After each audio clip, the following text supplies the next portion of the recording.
Welcome to Books in the Freezer, a podcast dedicated to the deliciously disturbing world of horror fiction. I'm your host, Stephanie, and get your gas station snacks because we are hitting the road with author Haley Newlin to talk about road trip horror. So, Haley, welcome to the show. Thank you so much for having me. I'm so excited to talk about horror on the road. Oh, man. But you're an author, so tell us a little bit about your book, Take Your Turn, Teddy. Yes, so Take Your Turn Teddy is actually my second novel. I wrote a YA horror book before that called Not Another Sarah Halls. Take Your Turn Teddy, I always kind of joke, is like my trauma dump of my 20s. Just here you go, the world, this is my trauma. But it's so funny because it didn't start out that way at all. I thought it would be really cool to write a rural horror story. I'm from Indiana, so there's just all these little things I find out that I know about corn and like what kind of clothes you should wear when you're running through the corn because sometimes those blades are sharp and stuff like that, and that just doesn't occur to other people. And I thought that Indiana basements that flood during heavy storms and tornadoes and stuff like that. So I grew up on a farm as well in Indiana, and so Take Your Turn Teddy takes place roughly in Delphi, Indiana, and just very rural community. And my character Teddy, he's not from Indiana. He's used to New Hampshire, kind of a bit more like trendy vibes and things like that. And so him and his mother move to Indiana, and they get a new house together after they leave Teddy's very abusive father. Teddy is so not used to this isolation that he's feeling, being alone with his mom, and so he hates it. And he starts to have some like terrible thoughts about being alone and what his life could be. And then he discovers there's a friend in the basement that hides in the shadows. Oh, And everybody makes it out totally fine. That guy is just, tucked away and doesn't cause any havoc. Um, no, this we've heard stories like this, right? Um, yeah, so it's intense. It's got 1970s horror influences like Halloween, and it's so much about psychological trauma or psychological development and how trauma really plays a key part in that. And so, what was so interesting for me was I didn't realize how personal the story was until I wrote a chapter, and it actually became, I believe, the second or third chapter in the book. And it's where Teddy's mother confronts Teddy's father about him allegedly having an affair. And my editor goes, "This was so real. Like, I know you just didn't make that up."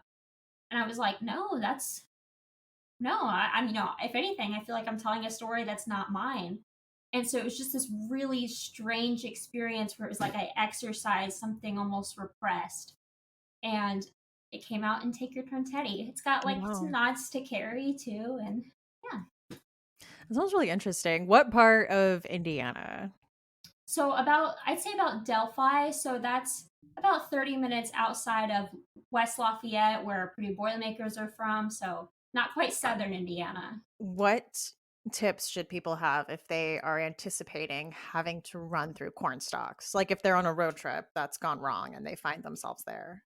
Yeah, yeah. So I think a crucial like rule of thumb is you need more clothing than you would imagine. Yes, you're gonna get hot, but like I said, those stalks they bend all kind of crazy ways.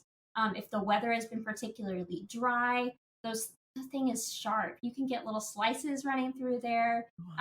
You always need more clothing, always. I could see that. I feel like they look deceptively soft. Oh, they do. Yeah, yeah. I and people even do graduation photos, and their hands are like, "See, that's an Indiana graduation photo. Let's go out to the cornfield." But yeah, there's even like, oh my god, it's so funny. I'm picturing like a blonde girl in like a white dress, and she's got her hand caressing the corn stalk, like Indiana raised. Oh my So, gosh. Take Your Turn, Teddy is Indiana raised. I love that. I'll have to check that out. We are talking about road trip horror today. And I wanted to know, what are your go-to gas station snacks? Ooh, I love this question. So my go-to gas station snacks would definitely be Cheez-Its. And then I know this sounds basic, but I need a water after I have Cheez-Its. So I need Cheez-Its, water, and then Cheez-Its always make me crave chocolate. So I like chocolate covered raisins. I like that. You kinda need a sweet and a salty. I'm Right. going hot and sour. Like, I either want, like, hot Cheetos and a Diet Pepsi or, like, sour gummy worms, Yes. specifically the trolley ones. And I have, Yes. like, a very specific kind that I like, and I don't like deviating Do from you it. have a specific color? Like, is one color combination your favorite of sour It worm? has to be, like, the blue and purple bag, Okay, okay, yeah, I'm the like, same the way. little ones. Yes. Yes, I'm the same way. Don't give me that red and orange, I'm confused. Mm-mm, mm-mm. It's gotta be the blue and purple. They just Right. there's something about it psychologically. I don't feel like they Yeah, taste different, but I just it yeah. needs to be those. Oh my gosh, that's a horror story. The guy goes up to his life. He's never had a violent impulse whatsoever. He's on a road trip with his friends and he's got that perfect snap. And they're out of the red and purple, and he just unleashes havoc on this poor town, this interstate town. Oh, man. Are you a big road trip person? um, Huh. Yes and no.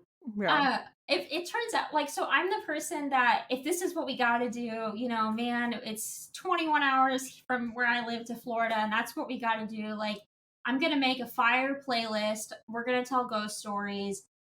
We're gonna stop for spirits along the way, and maybe stop in a graveyard. And we're gonna make it fun. We're gonna make it enjoyable.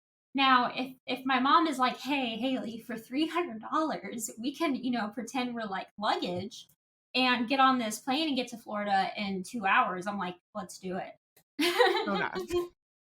Yeah, I don't take as many road trips. My in-laws are about a 7-hour drive from here, so we do visit them a few times every year, and that's about, like, as much road tripping as we do. I am, like, a passenger seat Yeah. playlist person for sure. Oh, me too. Yeah. My boyfriend has to be the driver, but I'm also one of those people who your driving terrifies me. I'm like, "Oh, why would you turn right there?" And he's like, "What?" I hate driving, so I just am comfortable if someone else is driving, and I do not care. Right, right. But I have this problem where when I'm sitting in the passenger, I'm also just kind of like I'm assessing too much. It's kind of like, oh shoot, what's his name? It's one of the members of the Losers Club, the ones who's like the hypochondriac and is afraid he has every Is like it disorder. Eddie? And yes, Eddie. And so I feel like that because I'm also like, man, that guy stepped really close to the street right there. Like, what if my boyfriend hit him and went to jail for that? And he's like, why would you say that? Yeah, that's stressful. but stressful situations make for good horror stories. So That's I true. guess maybe it's just my creative mind. Maybe. I'm gonna tell my You're therapist just that. always you're just always in, like, story mode, like in your Right. what if. Right. I'm gonna tell my therapist I don't have anxiety. I don't experience dread daily. I'm in my creative mode. See how she takes it. What do you think works about road trip horror? I think road trip horror works so well because you always kind of get this unlikely cast. So even if it's a group of friends that have been friends for a long time, it's always there's always that member that, okay, who the hell invited this kid? Or, oh my gosh, I can't believe they're coming with us because now her best friend is dating that guy. Or, there's always just these kind of misfits in a way. Mhm. And so I think anytime you get an ensemble like that in horror, it's brilliant. I mean, it works really really well in some road trip horror, and others it makes it like so comedically terrible. My example would be like House of Wax, 2005. But but so I think it works so well is because of the the kind of free for all you get with the cast. I do like that. Yeah, it's putting, like, unlikely groups of people together, and then the unique stress of the situation brings out a lot from the group. I also think there's, like, a weird kind of paradox of vulnerability where you're like, you feel safe in a car, like, you feel like this is your safety and your shelter, but you're also very vulnerable in a car Right. at the same time. And then I feel like when you're on the road, you're also kind of, like, in this kind of liminal space where you're just, like, traveling from place to place. Right. Right. And I like this idea about how tight that space is. How Mhm, tight that space is and how that really pushes the people together. I feel like all of us have had at least one car ride experience where you've been on the road for a while and you kind of say something and you're like, that was weird. Like, why did I tell that person that? Or, man, I was in like a really bad mood or something. It totally does. There's so many little factors, whether it's traffic or, an accident adds 2 hours to your trip. There's just all of these things going on around you that can affect your mood, like your level of exhaustion. And so I mhm, do think there's definitely a mental and a physical vulnerability at play. definitely, and I think also for their stories where you're in a car with someone and you realize they might be the evil, like, and you're Yes. stuck in a car with them, like, where do Yes. you go? What are your options at that point? Oh my gosh, you just like pulled a scene right out of my brain. And so I feel like to me I went to like serial killer movies, where you get in the car with somebody and it's like, yeah, I'll just take you up here. I kind of went to like Devil All the Time. Mhm. Which Oh, is yeah. more, yeah, see, and some people will argue, is Devil All the Time horror? In my Oh, opinion, yes. I say absolutely. yes, 100%. Absolutely. And so I just that little traveling killer couple, that really stood out to me as just this little almost like side story within The Devil All the Time really stood out as road trip horror to me because Yeah. the hitchhiking days, especially people trying to get to see loved ones coming like back and forth from the war and things like that, trying to get these like random side jobs and that is a very scary time. So I can't even imagine what that would be like to get in the car and then realize something is not right. This And what is do you not a car I do? should have gotten into. Right. I feel like when people think about road trip horror, there's a lot of really good movies coming to mind. I know we've mentioned some already. Yeah. So let's talk about one of my all-time comfort movies, 2005's House of Wax. Okay. So I'm just gonna say right now that you shared your list of movies with me beforehand, and somehow I just totally spaced that you said House of Wax, and I'm like, a bad example would be House of Wax. So I am terribly sorry. No, Um, you're fine. I well, and I don't know how familiar you are with like me as a person, but so here I have a Vincent Price tattoo on my Mhm. shoulder right here. So it's got to be the 1953 with Vincent Price, which is actually still a remake. Isn't that insane? I did hear that. That is weird. Yeah, yeah. So I watched House of Wax 2005 recently because I was on another For podcast the and first time? yes, and they wanted me to compare it to the 1953 one. So in House of Wax's defense, 2005, that's a terrible way to go into a movie. Hey, here's this one that's totally different from the one you love. So and I firmly say that Paris Hilton is not the reason that movie does not work for some people. She did exactly what she was hired to do, you Yeah. know? Yeah, I don't know. There's just something about it. Like, I watch it and I'm like, "Is this a good movie?" No. Do I absolutely love it? Will I watch it every single chance I get? Yes. Yes. See, and I admire that, and ever since I have seen it and I've talked to people about it, and I do have a hard time, like, shitting on it. I have a hard time, like, saying, "This is a terrible movie."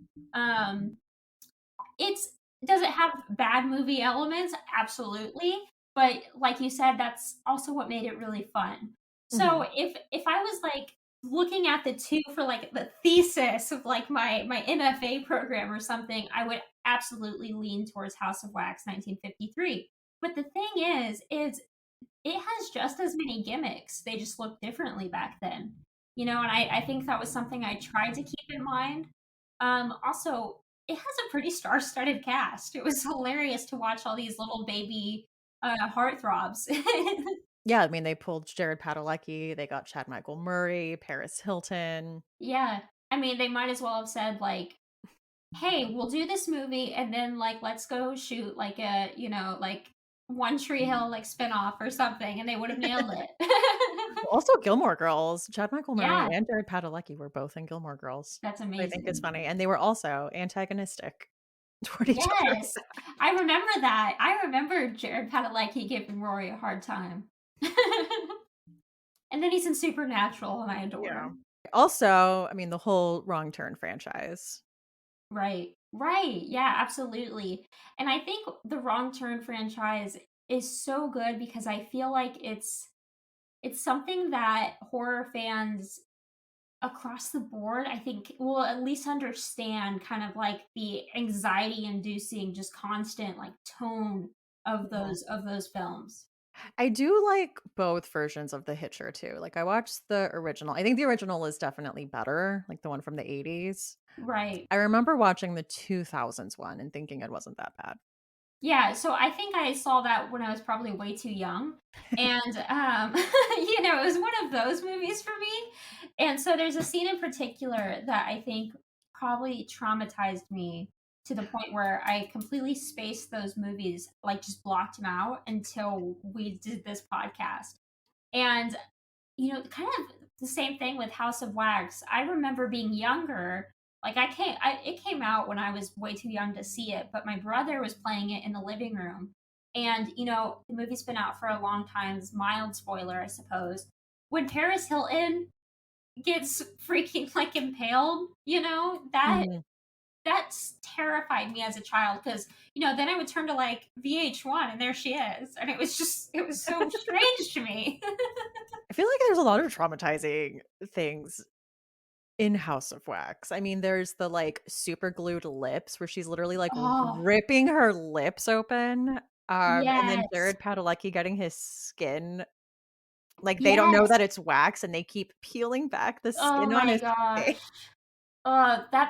Yeah, so anytime there's, like, skin, I mean, it can be as small as a hangnail. Anytime there's that kind of peeling in a horror movie, it's oh my gosh, I wish viewers could see the face I'm making right now. It's just totally like, "No, no, no, no, no, don't do it."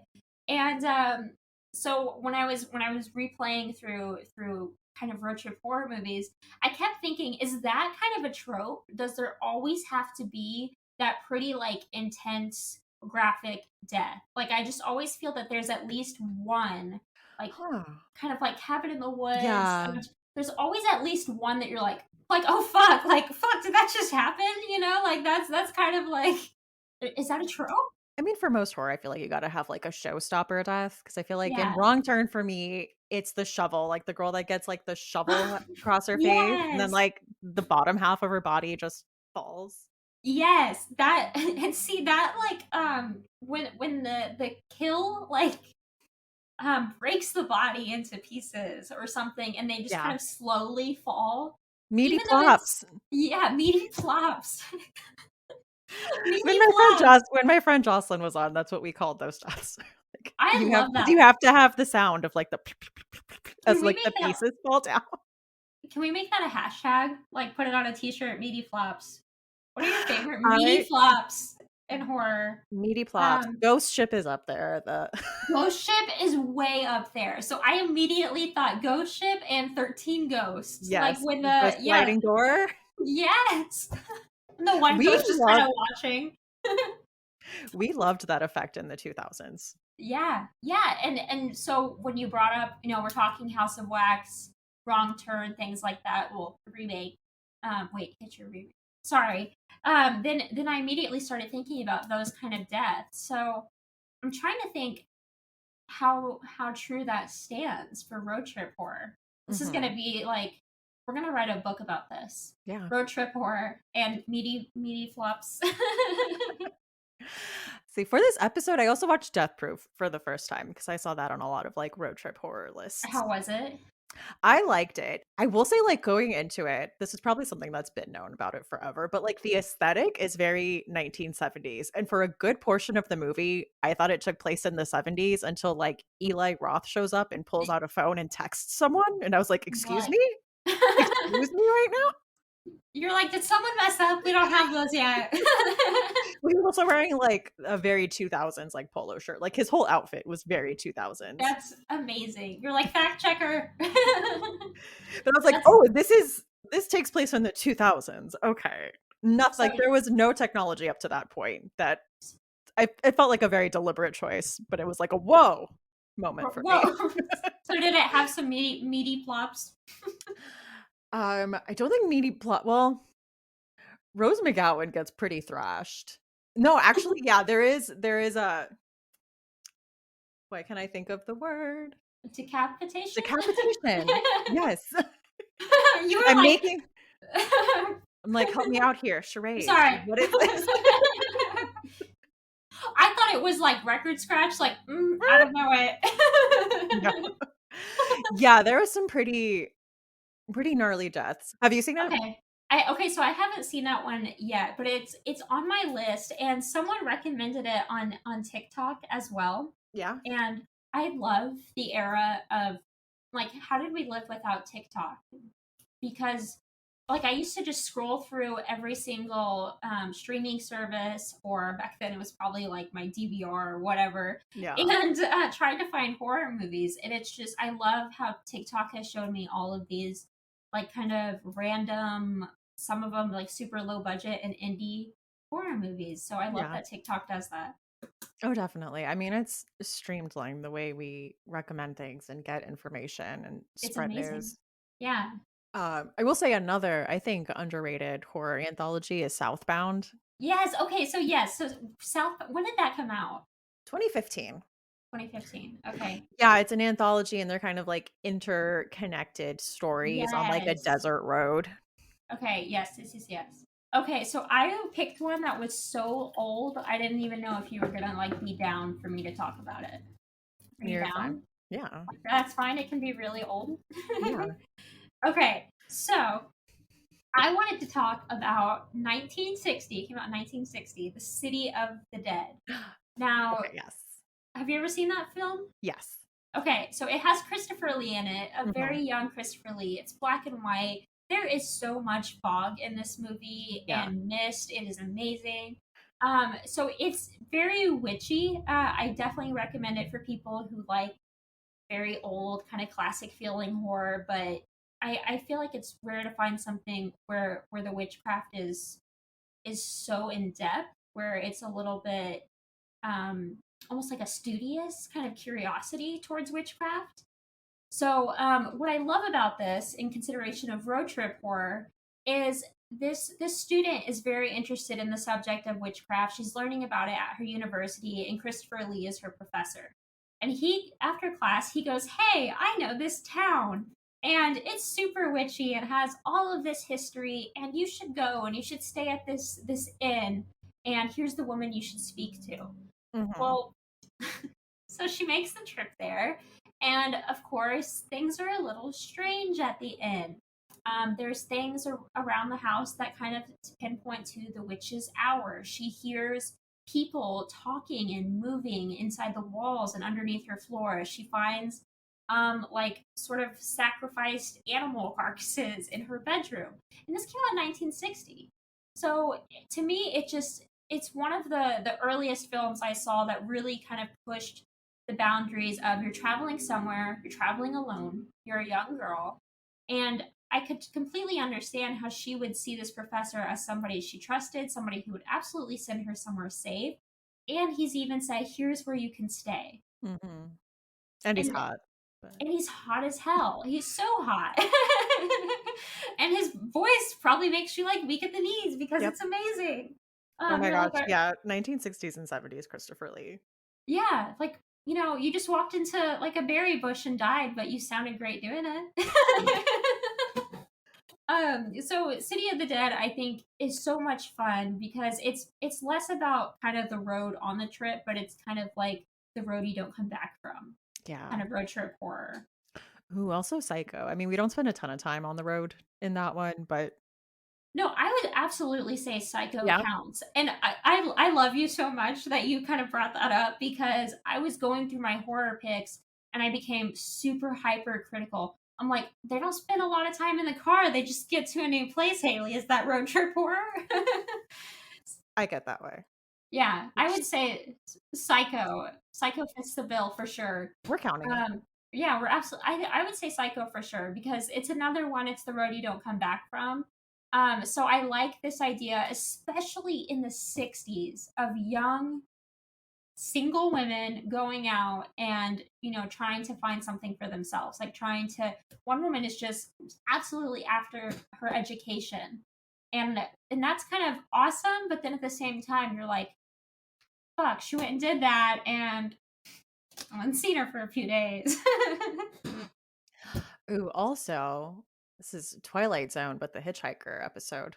Yes. Oh my gosh, I adore that episode.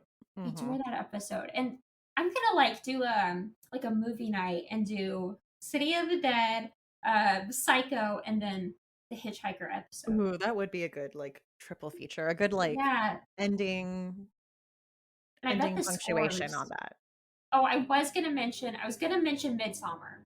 I was gonna ask, Okay. how much does Midsummer count?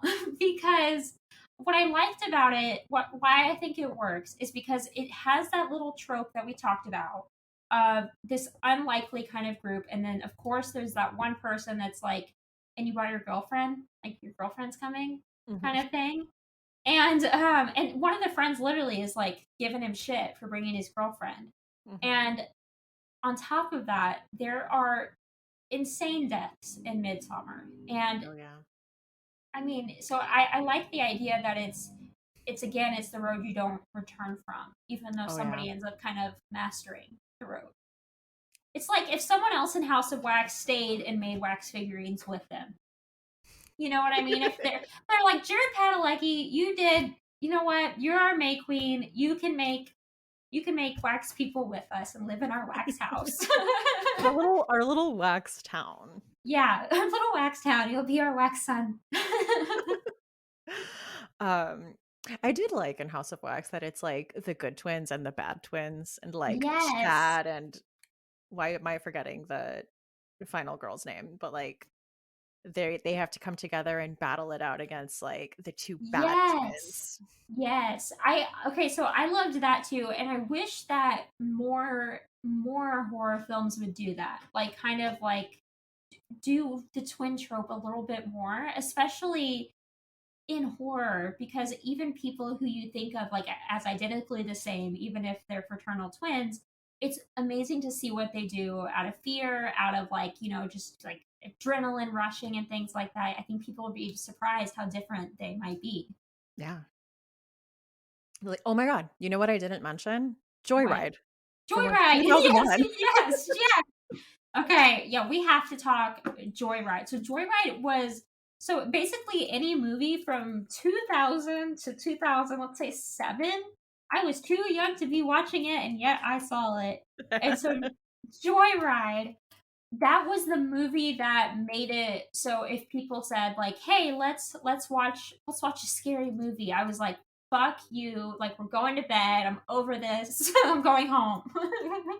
I feel like it was like that movie, though. It Oh was like yeah. the sleepover movie of the early 2000s. I would absolutely agree, and that would be such a fun question to ask like other people. It would show our ages for sure, but it'd be so fun to be like, "What was that movie that you watched at slumber parties?" So I'd say art for me, it was Joyride and Signs. Signs. Mhm. Mine, I remember watching Joyride and Urban Legend. Okay, yeah, okay. Urban Urban Legend Legends was a for the real show. big yeah, Mm-hmm. real big. Also, opener, road trip. Open. Woman driving on her own, stops at a gas Yes. station. Single white female.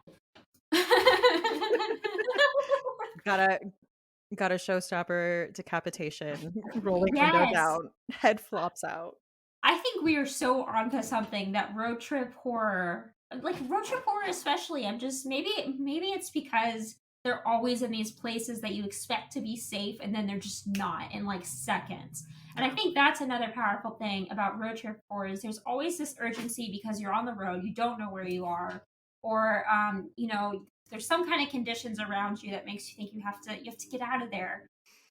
And I just think that it's so wild to just see how one thing can be so stationary or fun in the Mhm. car, and then you have someone getting decapitated or something like Yeah. that.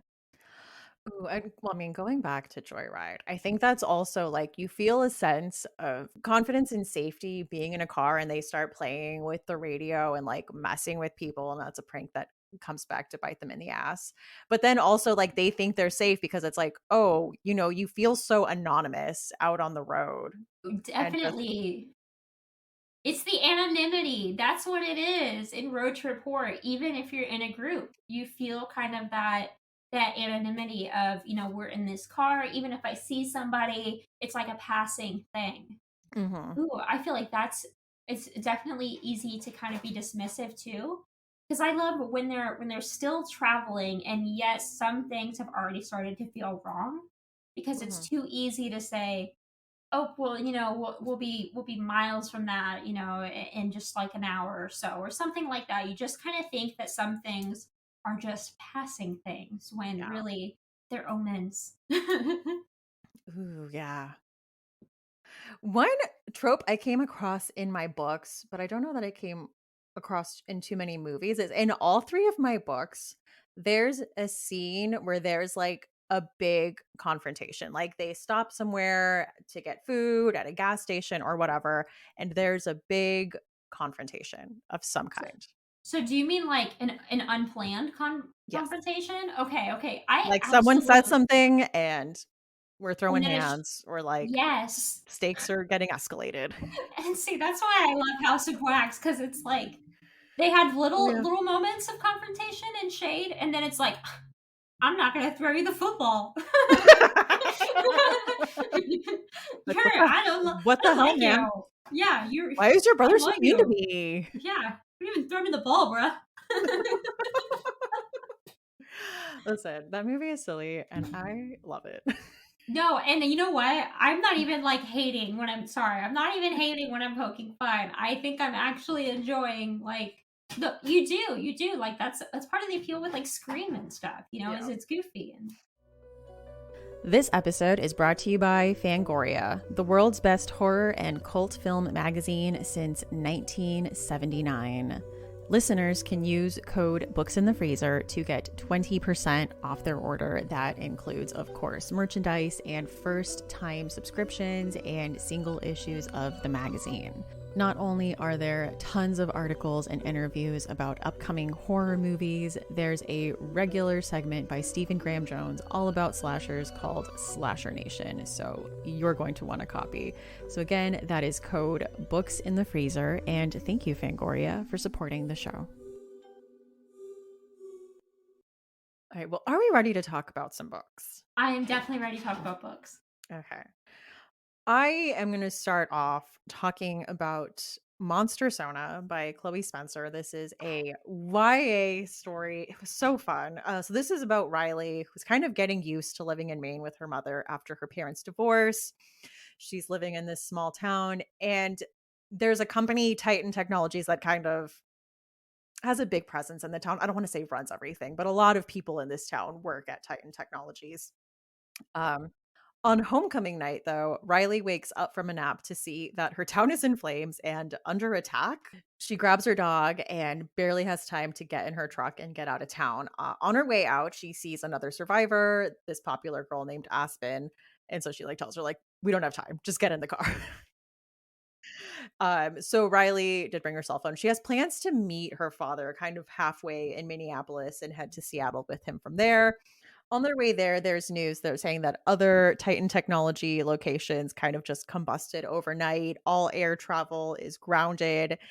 And on top of that, Riley is starting to develop feelings for Aspen.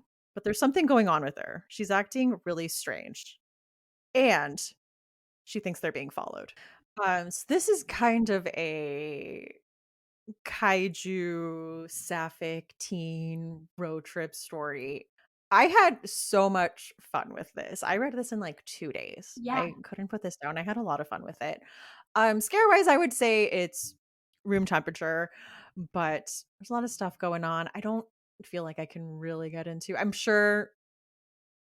feel like maybe piece together things from the synopsis, but this was a really fun thrill ride. The romance was great, the monster elements were great. There's kind of this whole like conspiracy thriller part of it, like on top of everything, but it also has this emotional core with this divorce and grief. And, these girls put in this situation where like everything and everyone they know is gone Right. and they're outrunning someone. Like the stakes are so high. And there's a dog that's along for the ride. Am I Yeah. right? Yeah. Yes. Yeah, so I haven't read Monster Sona yet, but I am soon, and I love the sapphic elements in a YA horror story. I think that Mhm. that works. It's cool to see. And then, when I saw Prey this year, the movie Prey, I was like, fuck yeah, we get the dog, and the dog's here for the whole time. And I love that. So then to see, like, when Monster Sona came out,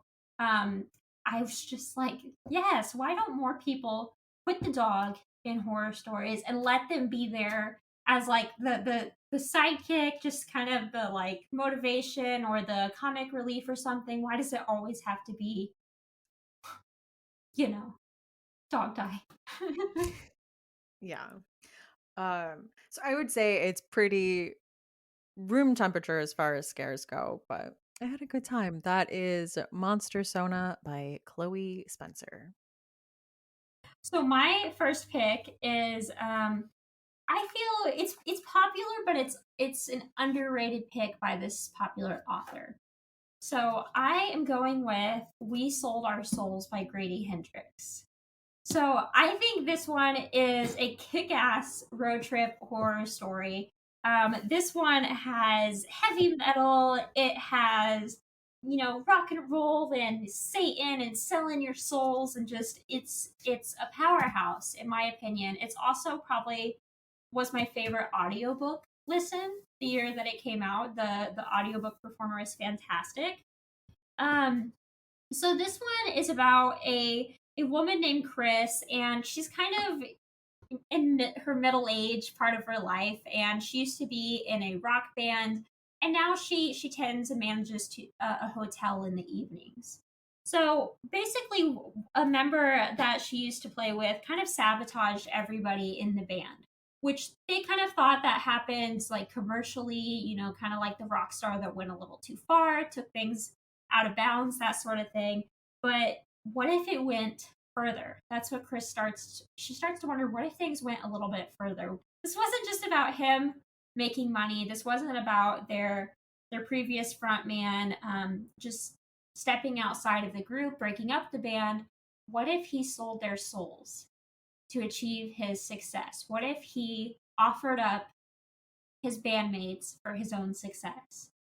And so Chris, that totally disrupts her life, and it becomes this whole big conspiracy, and there's like a UPS worker who arrives, and he's not a UPS worker. And she has to go on this little road trip to a music festival, and she stops along and tries to see each of her fellow bandmates from the past. And along the way there are demons, there's possession, there is the Runaways, Joan Jett, and just some kick ass music too. I built such an awesome Spotify playlist based off of this book. I love that book. That's one I need to go back and reread because also the first time I read it when I came out, I did not listen to a lot of metal. And so I Yeah. think a lot of the references and a lot of the stuff that it was talking about, I understood it, but a lot of the references went over my head. You know what I mean? Yeah, so I'm definitely one of those people who, so We Sold Our Souls was very close and like near and dear to my heart, and so was Velvet Was the Night by Sylvia Moreno Garcia, because I just adore when there's that much music in the story. It just Hmm. makes sense to me. Music, especially in horror, can totally set the tone. So even Yeah. if you mention an otherwise upbeat song like Dream a Little Dream of Me by the Mamas and the Papas, if you put that in place with like the context of say a murder or a murder scene, that just the mention of that song feels very out of place. It feels Yeah. so wrong. And so I felt that We Sold Our Souls did that even in times when people otherwise might have thought, oh yeah, if you're heavy metal, or oh yeah, if you like rock and music, you're totally into this satanic and demon stuff. And turns out it's like We're not. We're just as terrified as that as you are. I didn't know Velvet Was the Night had musical elements. Oh my gosh, yeah, it's amazing too because it's almost like so they even talk about how American vinyl records come into Mexico and they get sold on the streets at like half price and Mhm. things, and some families even use them to learn English. And Interesting. it's there's Beatles in there, which if you have read Take Your Turn Teddy or my short story in the slasher anthology The Butcher on Blue Jay Way, the Beatles are my heart and soul. So there's Beatles in there, there's Elvis Presley, um, Nancy Sinatra's Bang Bang. I mean, it's Mhm. amazing, and it really helps connect two characters who aren't even aware of each other until the end of the book. So Okay. I really like that. That's really interesting. Okay. That was Yeah. on my list, but it's getting Now you're like, what is it? Yeah, that one I would definitely say think of it as like crime noir, you know, Yeah. it's not high scare factor. It's almost more like you would imagine it black and white crime thriller. Okay. So I would say We Sold Our Souls is pretty mild. It's pretty room temperature in terms of like where the scare factor is. Now the extent that one person is willing to go to for fame is pretty terrifying, is pretty yeah, that's pretty icy. I remember having so much fun reading We Sold Our Souls when it came out, and I need to reread it. Do you enjoy audiobooks? I do, and when you said that, I read it, I wanna say as a digital copy. So Okay.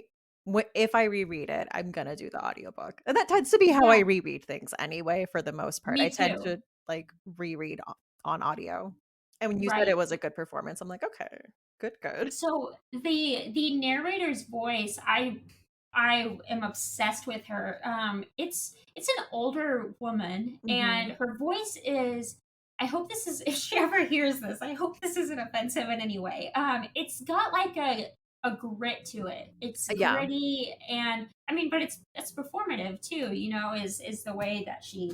yeah. But it's gritty and it's alluring at the same time. I almost imagine like Stevie Nicks now, like Okay, trying almost giving like a performative like reading of the book. Does okay. that make sense? I get what you're saying. You get it. So my next pick is A Black and Endless Sky by Matthew Lyons.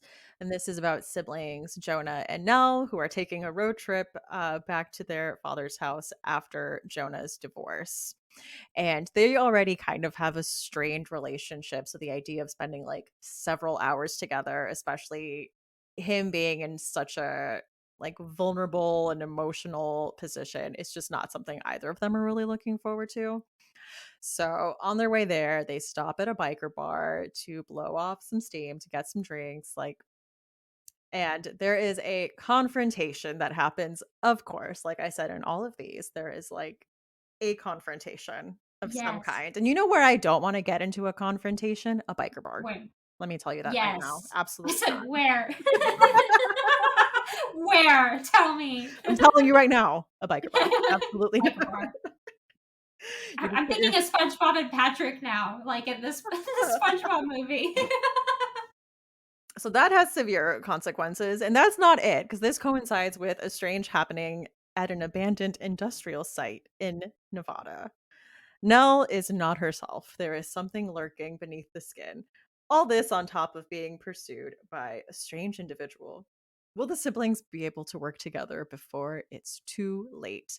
I would say in all of these, I'm going to say the stakes are high. The stakes are high in this. You are being chased Yeah, by like multiple people. Um, there's something going on with Nell. She is not yeah, being herself, and whatever's wrong with her, like Jonah's in a car with her, grieving his divorce, like evading several y people and dealing yeah. with this on top of everything. All this like in a car. Yeah, and anytime you're with a character named Nell, Nellie, something is not gonna go right for her. No. Something's not well within Nell or Nellie, Yeah. and I know I'm gonna like share this on Instagram when it comes to mind for me, but I know there's an older and it might even be a summer road trip horror novel. shit, I'll have to look it up. But there's this thing where women who are named Nell, they always have some kind of like weird past, or they have this like heightened sensitivity to Oh something. my And god. so if I'm in a room with my niece is named Nellie, and Mm. so whenever I babysit her, I'm just like changeling. Something's not right with you. Yeah, something's not right with you. I know it. Oh my gosh, this also reminds me, Shirley Jackson's The Haunting of Hill House, that now it starts out with a road trip. Was that one of your picks? I'm Right. sorry. No, Okay, no, it okay. wasn't. Okay, But yeah, The Haunting of Hill House, like, the whole beginning part of that is her getting to the house and, like, kind of stealing the sister's car and right, her inner monologue on the way there, and that's where we get, like, the "cup full of stars" quote, like, I mean, those are, like, really right, important chapters, and that's, like, right. And very you, important for the character of Nell. Just the yes, and journey to Haunting of Hill House the journey to Hill House. yes, and what's so amazing about that, first of all, we'll have to, I don't wanna lose this thought, but that does make me think of Psycho. That makes me think of Psycho too, because she has this internal dialogue. Mhm. It's not, I love how it's shown in the movie, just like 2 minutes of her driving and all the other characters are talking. Um, but what I love about Hill House is the first few pages that to some readers might seem like kind of you're like that doesn't seem as important. I would say like initially you're just like this is kind of a lot of information. It's poetic prose, that kind of thing. Mhm. But if you think about where her end, her where the story ends for her, that is so those first few pages are so telling. Yeah. They're so telling if you think about. Yep, her behind the wheel of a car. Yeah, yeah. I love you because I was like, "Can I say it? Has it been enough time?"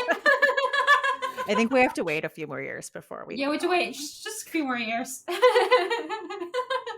Back to A Black and Endless Sky, Am I I rem distracting? No, I distracted myself when I was like, "Let me talk about The Haunting of Hill House" for a couple of Yeah, minutes. 'Cause we're talking about Nels. Character's named Nell, right. and if you're No. in a horror movie, in a horror story, and your name is Nell, it's probably not gonna Yeah, go great for you. it just that's I just want one scene where everybody, like she says, "My name's Nell," and just, like, it's almost like breaking the fourth wall. Everybody just looks at Nell like, Mm. you bring danger. You bring in trouble."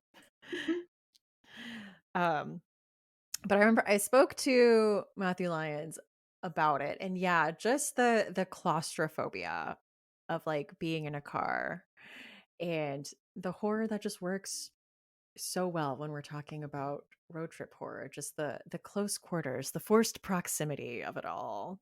Right. There's yeah, because then this in this case, there's danger inside and there's danger outside. What do you Yeah. do? That's yeah, and I think that, we talk about isolation horror, and I think people always imagine it's like for me, it was a house on a farm where the closest thing is 2 miles and it's an elementary school. But I don't think people consider how isolated you can be in a car. I mean, Mhm. everybody has been on those back roads or the interstate at 2 in the morning and it's Yeah. just blackness in front of you, like I think that is such an awesome way to use that like isolation, just heavy dread, which makes me think of Shirley Jackson's Hill House. Yeah. But that's Yeah. that's such a key part, in my opinion, of road trip horror is kind of instilling that dread throughout.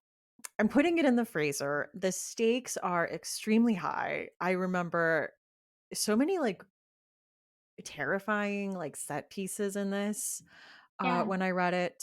So that for me puts it in freezer territory. That is A Black and Endless Sky by Matthew Lyons. I have to read that. I mean, it made it in the freezer. My next pick is Dead of Winter by Darcy Coates. Ooh, okay. Yes. So, Dead of Winter by Darcy Coates is literally about a group of people going on a group tour. And they're heading into like the deep Rocky Mountains. And she's hoping the main character, Krista, it's so funny. I have Chris and Krista. I'm going to say it one more time, single white female. But so she's hoping that this trip that she's taking with her new-ish boyfriend, things are getting serious. She's hoping this will kind of put some past traumas behind her. And what I love about this is the trauma kind of unravels throughout the story as we become stranded, stranded at along the way of our excuse me, stranded along the way to the destination. Mhm. And I think that's one of the best tropes of road trip horror is just kind of those moments of feeling completely stranded along the way. Oh, yeah. Quarters become really claustrophobic because the snowstorm picks up. It's a complete whiteout. You can't see anything. People are in dire need of some kind of warmth. They are Mhm. looking for more clothing, trying to pull from their luggage, but they are stranded in the mountains trying to get to this cabin. So they end up finding like a little shed that they're going to stay at, and that kind of becomes where it's like an old Agatha Christie novel because slowly, one by one, group members of the tour go missing. And this is not a spoiler, but the first few that we find them in pieces. Ah! I love that, Yeah. though. Yeah, I love it too. I'm You're like like, "Ah, that's terrible. Give it to me." essentially the life of a horror reader. Yes. So this Dead of Winter by Darcy Coates, I have read a lot by her, and I think this one is definitely one of my favorites. I think it's one of her this one is this one's chilly. It's Mm. frosty for Okay. sure. So if it's not in the freezer, it's we just took it out to put it on the counter, letting it thaw a little bit.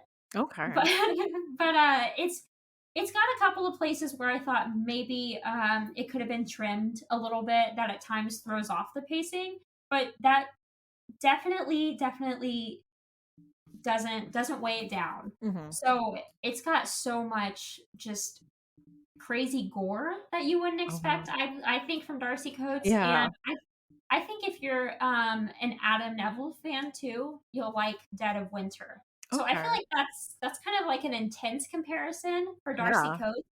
So yeah, Adam Neville, kind of good scares. Yeah. Okay. I have that one on my shelf. So It's good. I will be picking it up. I was kind of waiting for it to get a little colder, but now I'm kind of Yeah. intrigued.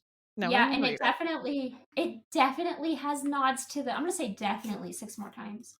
I'm trying to sell it now. It has some fun nods to The Shining. I mean, we have some chainsaw moments. It Okay. was written by and for horror fans. Nice.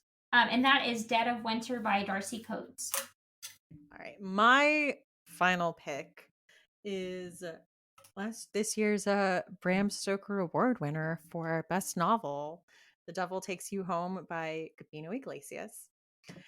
And this is about a man named Mario. When we are introduced to him, his young daughter is diagnosed with a terminal illness, and he is taking a job as a hitman due to the debt accrued from his daughter's treatments, and it's starting to take a strain on him, on his marriage, on everything. He agrees to one last job. Of course, you know how these things go. Just a small thing, just hijacking a cartel's payment before it reaches Mexico. No big. So he knows he's either going to leave with $200,000 or not at all. It's essentially like the stakes we are dealing with. He's going with his friend and another guy, and the three of them have this plan, how they're going to go about it.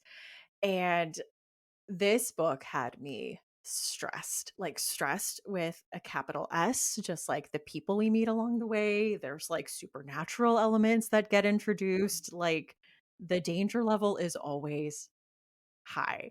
And it's like, not only that, but you are also dealing with a man who has lost everything and a man on a mission like this with like nothing to lose and the close quarters of it all. And when you're all kind of on a project like this, like who can you really trust? Right.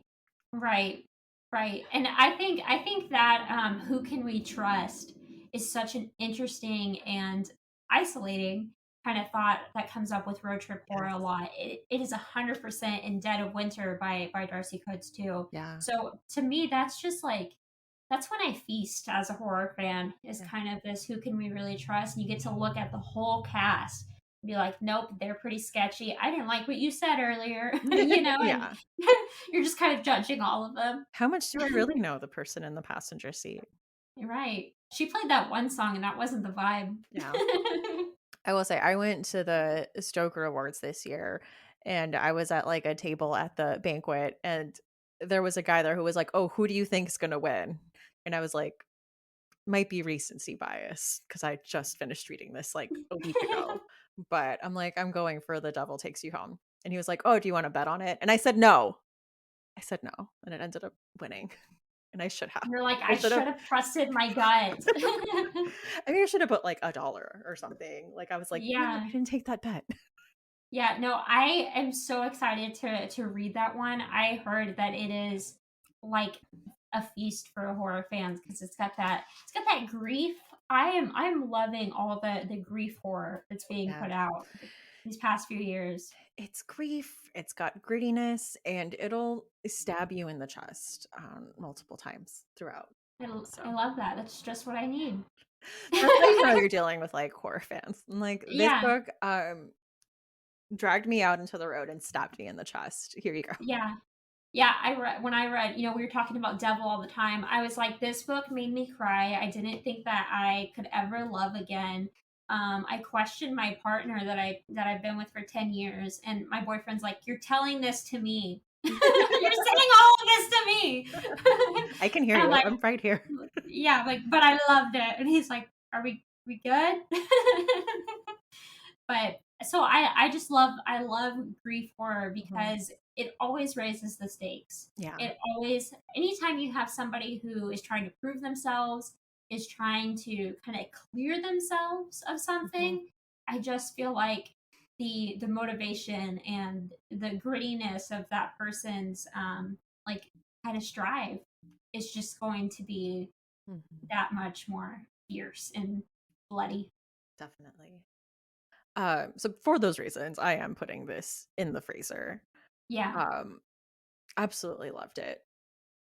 And that is The Devil Takes You Home by Gabino Iglesias.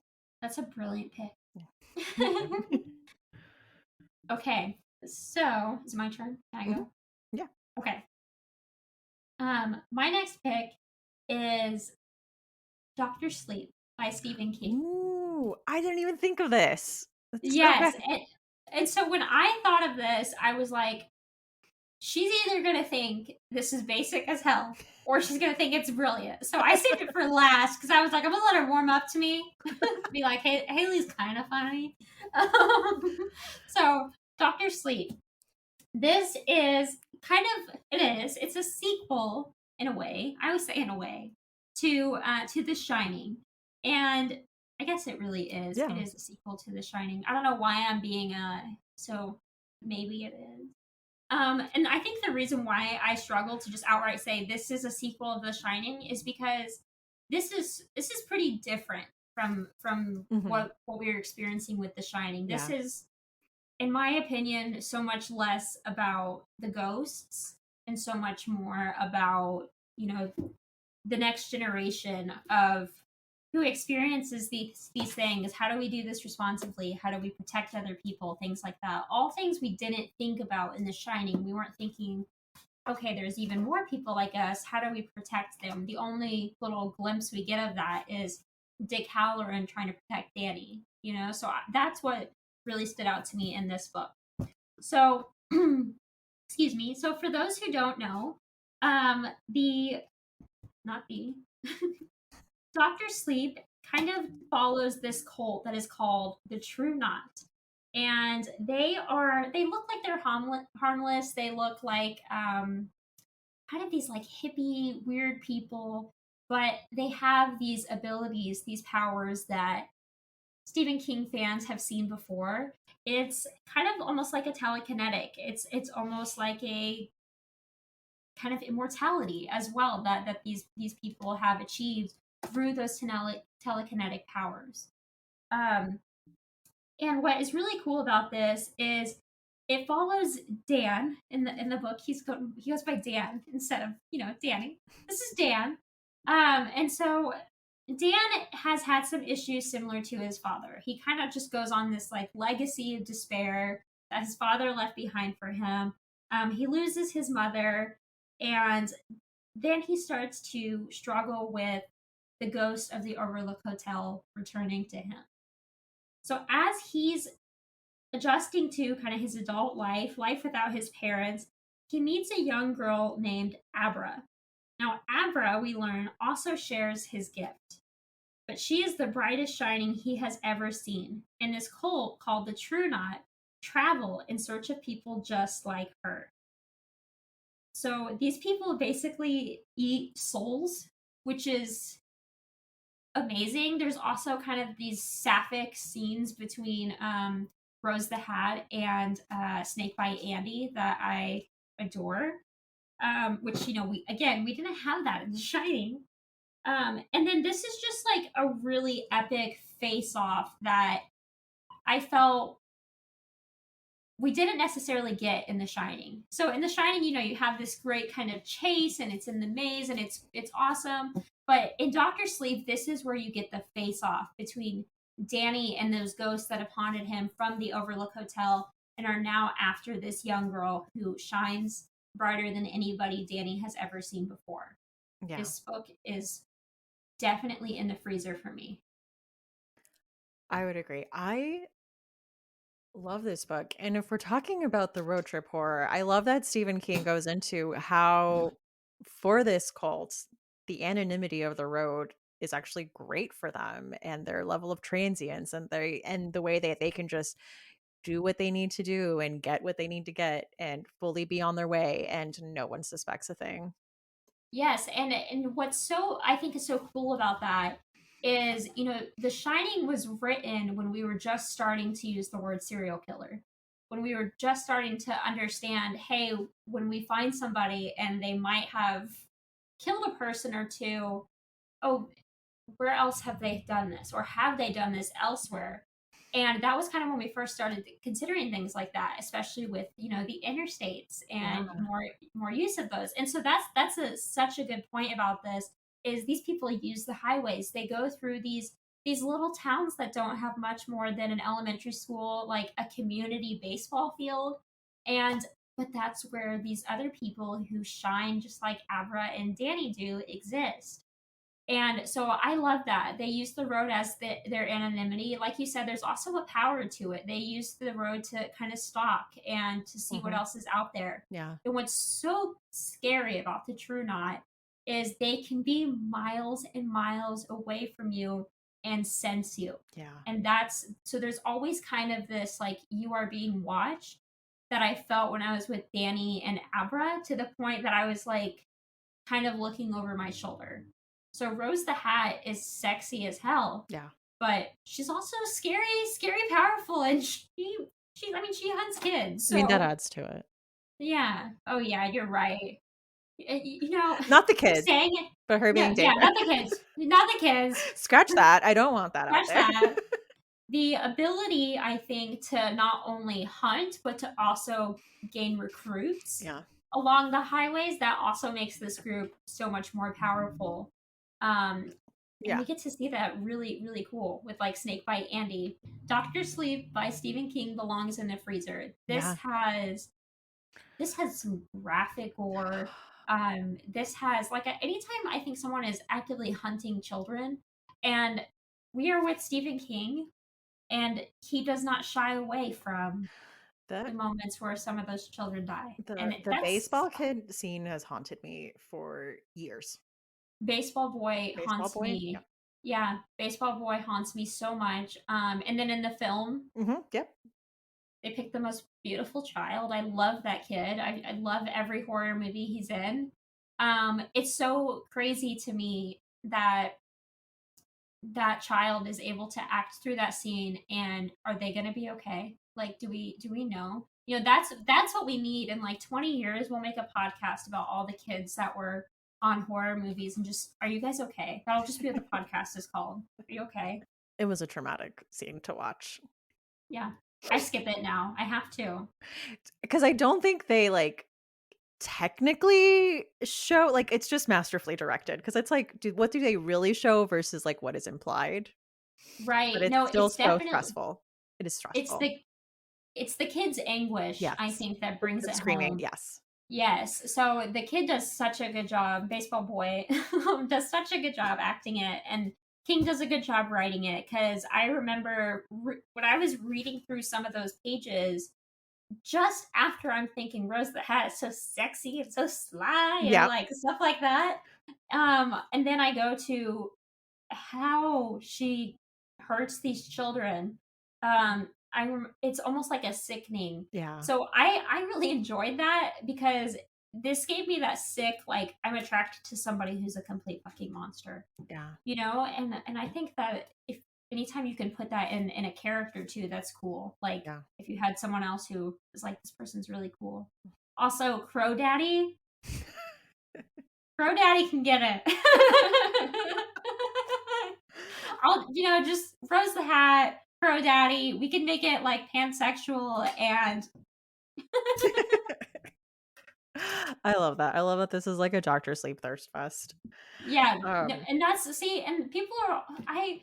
It's so funny because I was on a podcast and they were talking to queer horror writers, and somebody's made the comment, pansexuals are so boring, and I was, and then they're like, Haley, what are you like? What are you? Somebody said that. What are you? And I said, well, I'm pansexual. And they're like, what does that even mean? And so Dr. Sleep came up, and I go, I want Snakebite Andy. I want Rose of the Hat. I like Adult Dan. I like them all. It's perfect for Thirst Fest. yeah. It makes perfect sense. I did have some honorable mentions that I still wanted to talk about, even though they aren't my official picks. Okay. I read the story Serafina by John Langan from the collection Serafina and Other Betrayals, and that is a perfect road trip story. Have you read it? I haven't read that one. I'm like like hurrying to write it down. The opening line is Lisa looked in the rearview mirror and saw that her eyes had turned black. Oh my god. That sounds like the beginning of a supernatural episode. Yeah, it definitely has that. I get that vibe. You know that she's driving hundreds of miles every day just across the country, and you know that she's chasing someone or something, and it changes its location every day. I don't want to say too much, but Jolene by Dolly Parton plays like a big part. That's everything I need to know.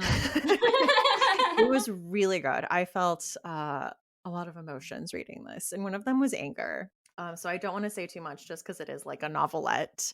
It's a little longer than a short story, but it was so good. So good. And then I also wanted to mention Survive the Night by Riley Sager, which is also like, who am I in this car with? I adore Riley Sager.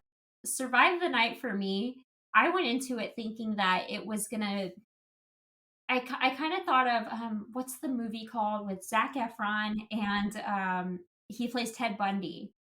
So it's like Wicked extremely something, wicked. Like, something why'd you have wicked. to do that? No one can say that. I get Yeah. it looks cool on paper. Extremely wicked, shockingly evil and vile. Who decided on that as the title? Fired. And see, when you say it, I'm like, it's so good, but it's not. It's like it's, but it's perfect because it's it's like what the judge like Mhm. says Okay. at the end of I the haven't seen Florida. it. Yeah. Okay. Well, And I that mean, makes sense. It wasn't just like a yeah. salad of adjectives that someone decided. Right. Yeah. So it's something like a Florida judge said at his final sentencing. So I think it was meant to be like once you hear it, once the title is used, it's like ooh. Said the title wins the movie. Yeah, right, right. That makes me think of like Family Guy when they say Family Guy. Peter's like, "'Cause I'm a Family Guy." I was thinking about that one girl who got away from Ted Bundy. That was kind of the vibe I was getting, like just kind of this like intense, like kind of noticing everything, like how is the door working? Like are there like the car door? Mhm. What does he look like? What Yeah. does his voice sound like? So I felt like when I started reading that book, I was in that mode, like in that, like I have just been taken. Let me kind of gather as Yeah. much detail as possible. I felt that just within reading the first few pages. Yeah, that was a tense one. Yeah, intensity is like the name of the game Yeah. of that book. All right. Well, I think those are our road trip horror picks. Yes. Do you have any chilling obsessions? So a chilling obsession of mine actually has been the film Sarah on Shutter. Okay. So it's a Mexican horror film, and I adore Mexican horror. They always have a little bit of like a Catholic religious element to them. You have like Mexican culture in it. I love especially like old Mexico City. You get like the Dirty War, the Mexican Woodstock. Like, so I just really love Mexican horror. Um, and Sarah is really cool because it's a film about motherhood, and Sarah roughly translates to the bone lady. And so this woman becomes pregnant and she's not like super excited about the pregnancy. She actually finds that just being pregnant before she even has the baby, she is already having to change so much about her day-to-day life. Mhm. And so I think we get to see some grief. We get to see Yeah. her grieving the life that she now knows that she's not ever going to get to live again. There's even this Wow. really like heartbreaking scene where she takes down her studio. She's actually a carpenter, and she takes down like each tool one at a time. And like, and I feel like some people are kind of what the f is going on? And it's literally her giving up her livelihood, her one little corner of this is me, and that becomes the baby's room. So there's just almost like these little torments of what she's having to give up and how she's expected to be. And it sounds like we've been there before in a way. You're like, yeah, I've seen movies like that. The ending, I don't want to say too much, but the ending to me is what made it an absolute standout film. Has to be seen. And if I could put a film in the freezer, this one got me a few times. It just has these like faceless things that crawl around and their bones break. And so it's a pretty classic, I think, like horror image we've read about a lot. So to see it on screen, I feel like I was like, whoa, what are you doing here? Yeah. That's why Sarah on Shutter. And it's directed by a woman. So yeah, That sounds really good. yeah, I it's want to fire. check that out. Shutter has not been working for me for like several months. Oh, So someday when it decides to work, I will watch it. that's so sad. I know, Yeah. I have been sad. And the second question that I like to ask guests is what is your final girl song? Okay. So that's such a good question. Oh my gosh. Okay, my final girl song. Since I have We Sold Our Souls sitting right next to me, and I thought this was such a kick-ass song, I'm gonna go with Dead End Justice by the Runaways. Okay. And it's a hefty song. It's got that teen angst. It's got young Joan Jett, which she's like really pissed and like, hey, I'm gonna be a rocker. And it's got this like really awesome drum line too. And so I feel like if it was in a film, it would be it's such a long song. It could be like the montage of me getting ready. Nice. See, I'm picturing this me. I'm the final girl. Yeah. So it could be like the montage of me, like, this monster's gotta go. And then kind of me driving away or however I get away, all bloodied in the back of a truck. And the song's still going. Uh, I love that. I think I do Yeah. that whenever I pick a song. I'm like, and this is what's happening in the Yeah. movie. Picture this with me. Yeah. Yeah. We become like directors, like cinematographers, Camera everything. pans this way. We zoom Yeah. in on a bloody hand. It's my hand. Make, Like, you Make sure my nails are painted. I get that. I love that. I will be adding that to the list. And last question. Where can people find you online? So I am on Instagram, TikTok, on X, Yeah. Twitter's version, and I am at Haley Newlin author on everything. Okay. I am also going to be sharing updates about my upcoming book called Ooh. The Nowhere Man. Okay. So this one, The Nowhere Man, is a different kind of trip. It's psychedelic horror. Okay. So it's a different kind of trip. It's kind of becoming my thing because Take Your Turn Teddy, I think I forgot to mention earlier, it takes place in the 1970s. Hmm. So I love doing that because it's that weird era where now we have killers who kill a lot of freaking people. And now we have music that makes people maybe do satanic rituals and my records backwards and just all of this fear of all this crazy shit. And so I love writing in the 70s. So I'm doing a psychedelic, I call it a psychedelic spore horror Okay.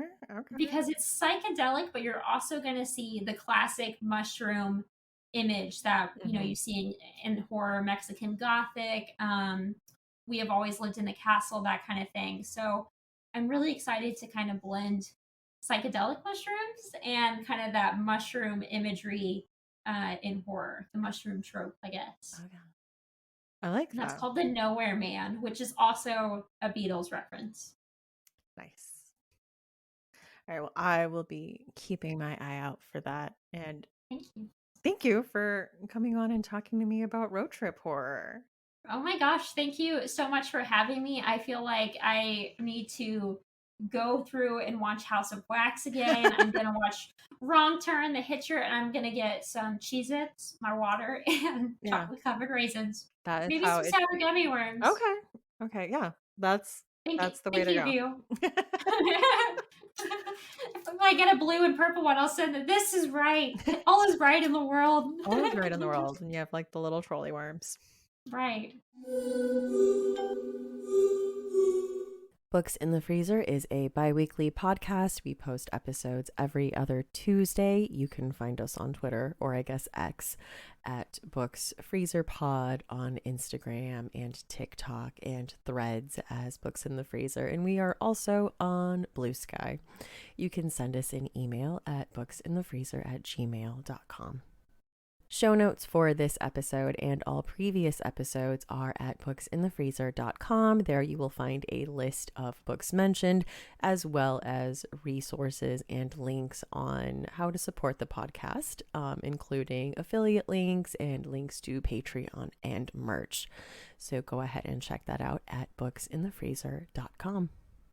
I'm Stephanie. You can find me on X at lady_Ganya. That's LADY_GAGNON.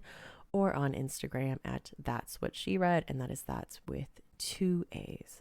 Thank you for listening and see you next time on Books in the Freezer.